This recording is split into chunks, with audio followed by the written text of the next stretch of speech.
Durante muito tempo, a maior preocupação da indústria de jogos no PC não era gráfico, nem engenharia, nem performance, era distribuição. Os jogos eram vendidos em caixas, dependiam de loja física, chegavam atrasados em vários países e, na prática, muita gente tinha uma experiência mais simples com a versão pirata do que com a original. E foi nesse cenário que um cara da indústria começou a olhar para o problema de um jeito bem menos óbvio. Em vez de tratar pirataria como uma falha moral do usuário, ele passou a tratar aquilo como um sintoma de uma experiência ruim. Anos depois, ele resumiria isso numa frase que ficou bem famosa: pirataria é quase sempre um problema de serviço. Aqui quem fala é Micaela Martins, da Coders Company, e hoje eu quero te contar a história do Gabe Newell, mas não como uma história de um nome famoso dos games ou como a trajetória de alguém que criou uma empresa bilionária. O que eu quero aqui, junto com você, é entender como um cara que começou dentro da Microsoft por acaso, olhando para uma plataforma, software e distribuição, acabou ajudando a mudar o jeito como os produtos digitais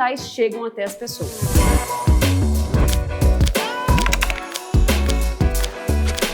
O curioso dessa história é que ela nem começou com alguém decidido a trabalhar com tecnologia desde sempre. O próprio Gabe já contou que quando ele era mais novo, ele achava que ia seguir o caminho da medicina. A programação até existia na vida dele, mas não era como algo de plano de carreira. Era só como um hobby, como algo que o interessava. Ele chegou a Harvard e por um tempo parecia que esse caminho da medicina realmente era o que ele ia seguir na vida dele. Só que durante uma visita ao irmão na Microsoft, aconteceu uma coisa totalmente improvável. Ele começou a circular pela empresa, passou a observar o ambiente e acabou simplesmente ficando. Segundo o próprio Gabe, como ele relatou em uma entrevista recente, Steve Ballmer viu aquilo, se irritou com o fato dele só estar por ali e praticamente empurrou ele para fazer alguma coisa útil. O Gabe ficou cerca de 13 anos dentro da Microsoft. Isso importa muito porque ele não entrou numa empresa qualquer, né? Ele entrou justamente na Microsoft em um momento em que eles estavam ajudando a definir o computador pessoal como ele seria para o mundo inteiro. Ou seja, antes dele fundar a Valve, ele passou mais de uma década vendo de dentro como uma plataforma dominante é construída, como os padrões técnicos ganham escala e como um ecossistema inteiro começa a girar ao redor dessas decisões. E o que ele estava aprendendo ali, sem perceber, era que trabalhar naquele ambiente significava muito mais do que simplesmente programar. A Microsoft dos anos 80 e começo dos anos 90, ela não estava só lançando mais um produto, ela já estava de fato ajudando a consolidar uma lógica inteira de mercado. O Gabe ele viu como o software deixava de ser algo isolado e passava a funcionar como uma infraestrutura. Ele viu também um ponto que depois apareceu com muita força lá na Valve. Quando uma empresa ela controla a plataforma, ela não controla só o produto. Ela passa a influenciar como as outras pessoas constroem, distribuem e usam o software. Só que em algum momento, essa leitura começou a entrar em atrito com o que ele estava vendo fora da empresa. Foi nesse contexto, já dentro da Microsoft, tentando convencer desenvolvedores a adotar interfaces mais práticas e mais padronizadas, até independentes do hardware, ele teve contato com algo que começou a bagunçar essa lógica completamente. E esse algo era o jogo Doom. E o que acabou chamando a atenção dele nesse jogo não foi nem o fato de que ele era tecnicamente impressionante. O ponto dele era até mais profundo. Gabe conta que a ideia do software estava distribuindo Doom por shareware, alcançando o público de uma forma completamente diferente da lógica que era tradicional dentro da Microsoft. Na percepção dele, a ideia estava não só distribuindo melhor, mas de fato se relacionando melhor com o usuário final. Foi aí que começou a surgir uma pergunta muito importante: e se a grande mudança do mercado não estivesse no produto em si, mas no modo como esse produto mesmo circulava? Esse detalhe é bem importante aqui porque o Doom não entra nessa história só como uma referência de game, porque ele gostou desse jogo. Ele entrou como um choque de modelo. O Gabe viu uma empresa menor, operando com mais eficiência na ponta, mais decisiva na cadeia, a relação com o cliente de fato. Na mesma entrevista, como citado ali em cima, ele conta que isso levou inclusive a procurar a ID para portar Doom para o Windows, justamente para provar que jogos de alto desempenho poderiam rodar ali. Mas no meio desse processo, a questão ficou muito maior do que uma simples prova técnica e ele começou a perceber que a Microsoft estava subestimando o valor da conectividade, da rede e até de novas formas de distribuição. É aqui que a história começa a ganhar ainda mais forma. De um lado, você tinha uma gigante como a Microsoft, só que ainda muito organizada em torno de uma distribuição tradicional, força comercial, canais estabelecidos e até uma lógica de plataforma que vinha da era anterior da computação pessoal. Do outro, começava a aparecer um tipo de empresa que estava entendendo muito melhor como o software podia circular direto a até o usuário, sem depender da mesma estrutura. E essa diferença, olhando de fora, podia até parecer pequena, né? Só que para o Gabe, ela revelava uma mudança de era praticamente. O próprio Newell começou a perceber que a próxima disputa não ia ser vencida apenas por quem tivesse o melhor produto, mas por quem entendesse o melhor canal de fato. Foi aí que continuar na Microsoft começou a perder o sentido pro Gabe. E ele não chegou nem a essa conclusão sozinho, tá? Quando ele decidiu sair, ele fez isso junto com o Mike Harrington, um colega que também tinha passado anos dentro da Microsoft e tinha vivido aquele mesmo contexto que ele. Os dois se conheceram ali, tinham um repertório técnico semelhante e o mais importante disso é que eles estavam olhando para o mercado com uma inquietação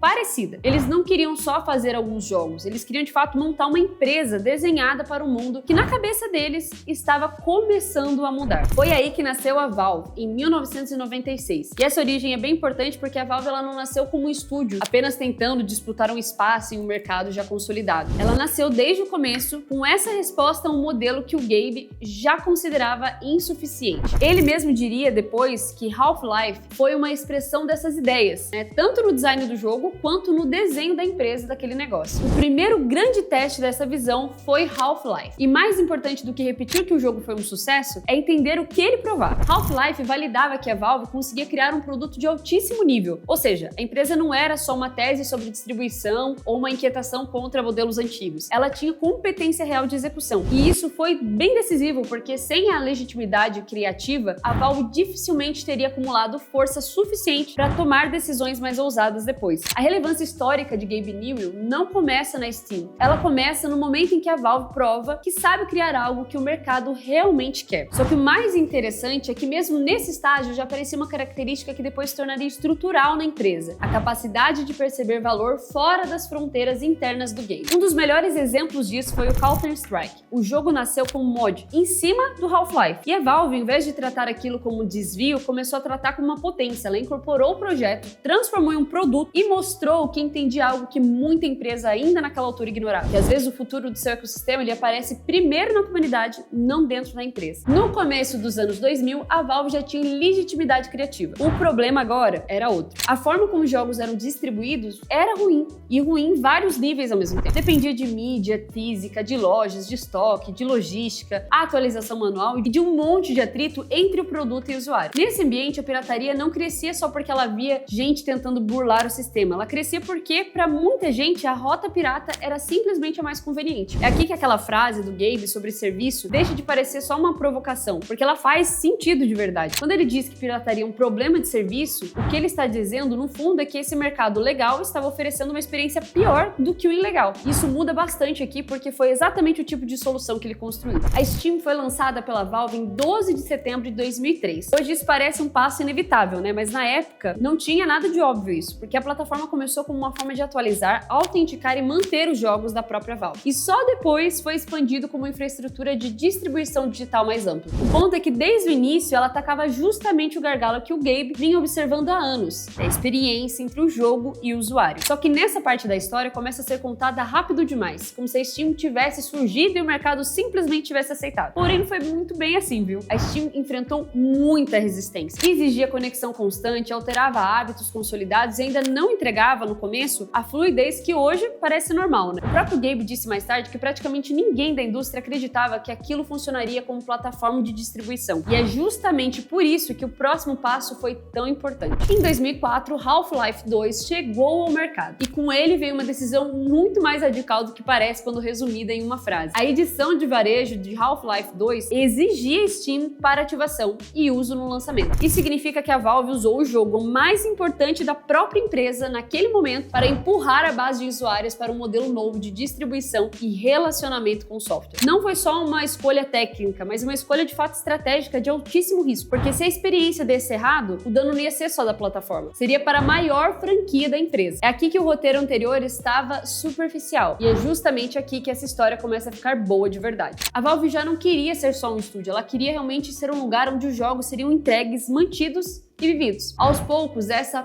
aposta começou a se justificar melhor. A Steam passou a resolver problemas reais de download, atualização automática, biblioteca unificada, autenticação, features sociais e continuidade de uso. Ou seja, a experiência legal começou de fato a ficar melhor do que a rota pirata e melhor do que boa parte do modelo anterior. Quando você olha para uma virada dessa com um pouco mais de calma, dá para perceber que o ponto nunca foi exatamente sobre fazer um jogo bom ou construir uma plataforma nova. O que o Gabe já estava fazendo era escolher o problema certo para resolver. Ao invés dele competir com um produto final somente, ele foi para a parte do sistema onde quase ninguém queria mexer. Era um gargalo entre o software e o usuário. E isso muda completamente a forma como alguém evolui também na sua carreira. Porque em algum momento, crescer deixa de ser só escrever melhor, codar mais rápido ou conhecer mais ferramentas. Crescer começa a ter relação com a qualidade no problema que você enxerga. Se você está nessa fase de começar a olhar a carreira por esse ângulo, faz sentido entender como isso se conecta com o mercado internacional, onde você vai ter mais oportunidades. A Coders disponibiliza para isso uma consultoria, justamente para te ajudar a clarear o próximo passo. Para você agendar, é só apontar a câmera do QR Code que está aqui na tela ou clicar no link da descrição. Voltando para a história, o efeito mais importante da Steam não foi só vender jogos da Valve melhor, mas mudar a posição da Valve dentro do ecossistema. Lá em 2007, a própria Valve já anunciava mais de 13 milhões de contas ativas na plataforma. Em 2010, reportava mais de 25 milhões. Em 2012, mais de 40 milhões. Esse crescimento importa muito porque ele mostra o momento em que a Steam deixa de ser uma aposta, simplesmente, e ela passou a funcionar como uma das principais camadas de distribuição do PC gaming. Em 2009, a Valve deu outro passo importante para anunciar o Steamworks, como um conjunto de ferramentas de publicação e desenvolvimento oferecido gratuitamente para desenvolvedores e publishers. Isso amplia muita leitura sobre o Gabe. A Valve já não estava mais só entregando seus próprios jogos, ela também estava oferecendo a infraestrutura, a ferramenta e os serviços para que outros operassem também dentro daquele ecossistema. Foi nesse momento que a empresa deixou claramente ser só mais uma criadora de produto e ela começou a controlar um canal. Essa leitura também vai ajudar a entender por que a Valve sempre pareceu uma empresa meio fora do padrão. No site oficial, a empresa se descreve como flat, sem hierarquia e sem títulos formais. E na página de pessoas, diz inclusive estar sem chefe desde 96. E a lógica por trás disso é muito simples e até muito coerente com a história inteira de Gabe. Se as melhores decisões de produto são tomadas por quem está realmente fazendo o trabalho, a empresa precisa ser construída de modo a dar autonomia real a essas pessoas. Pode até gerar tensão e caos em alguns momentos, mas esse desenho revela um traço importante do Gabe como líder. Ele não queria só construir produtos diferentes, mas construir uma máquina organizacional diferente também para produzi-los. Se você acompanha essa história até aqui, pode parecer que ela até simplesmente termina na criação da Steam, mas na prática foi ali que tudo começou a ganhar mais escala de verdade. Hoje a Valve Corporation não é só um estúdio que criou jogos relevantes ao longo dos anos. Ela opera uma das maiores infraestruturas de distribuição digital no mundo do PC. A Steam deixou de ser uma ferramenta da própria Valve e passou a ser o principal canal de distribuição para milhares de desenvolvedores ao redor do mundo. O que começou com poucos títulos no início dos anos 2000, hoje se tornou um catálogo com dezenas de milhares de jogos disponíveis. Um ecossistema que em momentos recentes já ultrapassou mais de 30 milhões de usuários simultâneos conectados. Loucura, né? E esse número importa menos pelo volume e muito mais pelo que ele representa. Até porque nesse ponto, a Valve não está mais competindo só com outros estúdios. Ela está bem no meio da relação entre quem cria e quem joga. E isso também muda completamente o modelo de negócio. A empresa não depende mais exclusivamente de lançar jogos novos o tempo todo. Grande parte da receita vem da própria operação da Steam, da distribuição, da venda de jogos de terceiros e da participação em transações dentro da plataforma. Ou seja,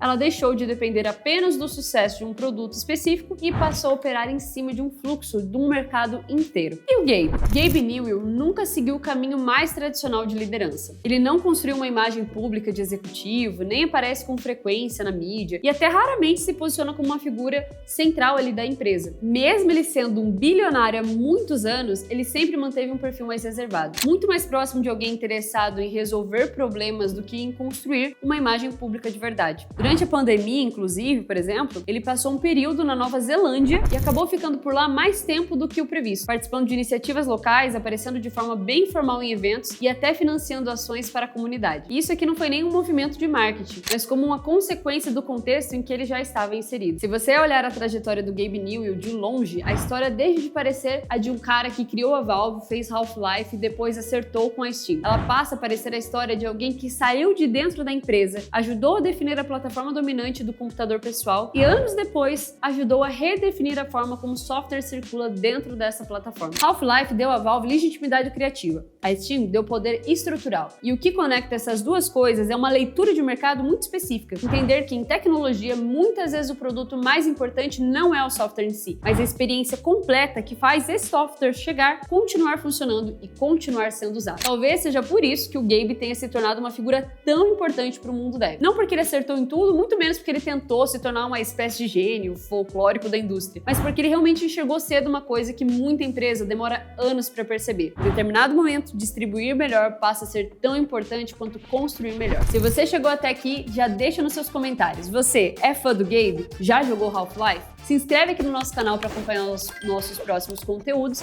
e siga também as nossas redes sociais, hein? Tem muito conteúdo legal por lá. Tá aqui na nossa descrição para você acessá-las. Te vejo no próximo vídeo.